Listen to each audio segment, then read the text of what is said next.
కథా నవల రచయిత ఏపీ రచయితల సంఘం అరసం గౌరవ సలహాదారులు కాటూరి రవీంద్ర త్రివిక్రమ్ గారు బుధవారం తెల్లవారుజామున విజయవాడలోని తన సొంత నివాసంలో కన్నుమూశారు. 1946 డిసెంబర్ 18న కృష్ణా జిల్లాలో జన్మించిన త్రివిక్రమ్ పుట్టినరోజునే మరణించారు. ఆయనకు భార్య, 2 కుమారులు, కుమార్తె ఉన్నారు. తొలి కథ 1974 నవంబర్ 10న ప్రచురితమైంది. ఆయన రాసింది. ఆ తర్వాత పలు పత్రికలు నిర్వహించిన దీపావళి కథల పోటీల్లో వరుసగా వీరి రచనలు బహుమతులు పొందాయి. కథ, కథానిక, నవల, నవలిక, హరికథ, గేయ రచన, నాటకం, వ్యాసాలు ఇలా అనేక ప్రక్రియల్లో సాహితీ సృజన చేశారు. ఆయన 600కు పైగా కథలు, కథానికలు, 400కు పైగా ఆధ్యాత్మిక వ్యాసాలు రాశారు. యుగపురుషుడు, గురు గోబింద్ సింగ్ జీవిత చరిత్ర, శివగీతామృతం ఇలాంటి ఆధ్యాత్మిక గ్రంథాలతో పాటు వడ్డికాసులు, కాటూరు రవీంద్ర త్రివిక్రమ్ కథానికల పేరుతో పుస్తకాలుగా వెలువడ్డాయి. కార్గిల్ పోరాటాన్ని కళ్లకు కడుతూ రవీంద్ర త్రివిక్రమ్ రాసిన కార్గిల్ కథలు ఆయనకు ప్రత్యేక గుర్తింపు తెచ్చింది. 100కు పైగా నాటకాలు ఆకాశవాణిలో, మరికొన్ని నాటికలు దూరదర్శన్లో ప్రసారమయ్యాయి.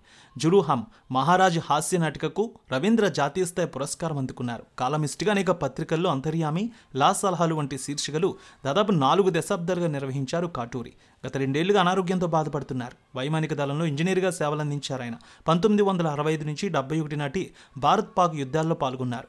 తర్వాత పంజాబ్ నేషనల్ బ్యాంకులో హైకోర్టు లాయర్గా కూడా పనిచేశారు.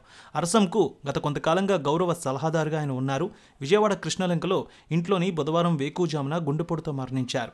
1944లో పుట్టిన కాటూరి హైదరాబాద్లోని ఉస్మానియాలో ఉన్నత విద్య పూర్తి చేశారు. 1963లో వైమానిక దళంలో చేరారు. 16 ఏళ్ల పాటు వైమానిక దళంలో సేవలందించిన తర్వాత బ్యాంకులో పనిచేశారు.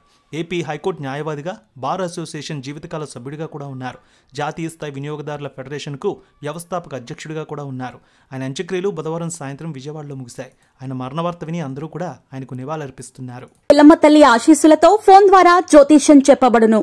గురూజీ శ్రీనివాసరాజు జ్యోతిష్యంలో అపారమైన అనుభవం ఉన్న గురువు గారు మీకు ఏ సమస్య ఉన్నా పరిష్కారం చూపుతారు. ప్రేమ, పెళ్లి, విదేశీయానం, ఆరోగ్య సమస్యలు, ఆర్థిక ఇబ్బందులు, వాస్తు, దాంపత్య సమస్యలు, కుటుంబ కలహాలు, వ్యాపార సమస్యలు ఇలా అన్నింటికీ పరిష్కారం చూపబడును.